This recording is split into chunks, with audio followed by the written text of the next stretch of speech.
Milky beauty Tamannaah Bhatia ప్రస్తుతం కేవలం టాలీవుడ్కే కాదు బాలీవుడ్లో కూడా అందరికీ తెలుసు.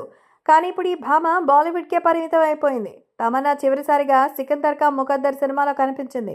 ప్రస్తుతం ఈ ముద్దుగుమ్మ తెలుగులో తెరకెక్కుతున్న ఓదెల 2 మూవీలో కనిపించబోతోంది. ఇటీవల ఈ సినిమాకు సంబంధించిన టీజర్ని మేకర్స్ రిలీజ్ చేశారు. ఈ చిత్రాన్ని అశోక్ తేజ దర్శకత్వంలో Madhu creation, Sampath Nandi team works పతాకాలపై డి మధు నిర్మించారు. ఈ చిత్రం త్వరలోనే ప్రేక్షకుల ముందుకి రానుంది. అయితే తాజాగా మిల్కీ బ్యూటీపై క్రిప్టో కరెన్సీ స్కామ్లో పాత్ర ఉందని వార్తలు వస్తోంది. ఈ నేపథ్యంలో తనపై వస్తున్న కథనాలపై తమన్నా స్పందించింది. 2.4 కోట్ల క్రిప్టో కరెన్సీ స్కామ్తో తనకు ఎలాంటి ప్రమేయం లేదని తెలిపింది. తనకు ఎలాంటి మోసపూరిత కార్యక్రమాలతో సంబంధం లేదని పేర్కొంది. తనపై వస్తున్న వార్తలను ఆమె తీవ్రంగా ఖండించారు.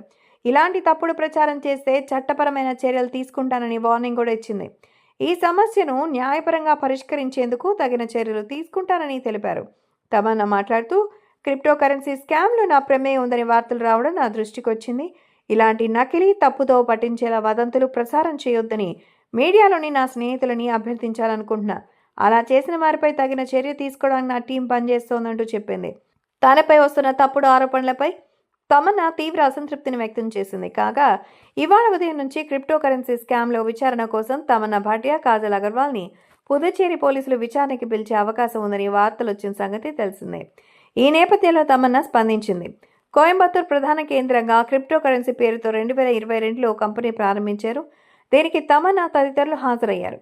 అనంతరం మహాబలిపురంలోని ఓ స్టార్ హోటల్లో జరిగిన సంస్థ కార్యక్రమానికి కాజల్ అగర్వాల్ హాజరైంది. తర్వాత ముంబైలోని క్రూయిజ్ నౌకలో గ్రాండ్గా పార్టీ నిర్వహించి పెట్టుబడులు పెట్టేలా ప్రజల్ని ఆకర్షించారు. ఈ క్రమంలోనే అత్యధిక లాభాలని రిటర్న్ ఇస్తామని చెప్పి క్రిప్టో కరెన్సీ సంస్థ పుదుచ్చేరిలో వేలాది మంది నుంచి 3.5 కోట్లు వసూలు చేశారు. ఈ వ్యవహారంలో నితేష్ జైన్, అరవింద్ కుమార్ అనే వ్యక్తుల్ని పోలీసులు అరెస్ట్ చేశారు. అశోకర్ అనే రిటైర్డ్ ఉద్యోగి ఫిర్యాదు మేరకు హీరోయిన్స్ తమన్నా, కాజల్ అగర్వాల్ కూడా ఈ కేసులో భాగంగా ఇప్పుడు పోలీసులు విచారించబోతున్నట్టు తెలుస్తోంది. ఈ విషయం ఇప్పుడు వార్తల్లో నిలిచింది.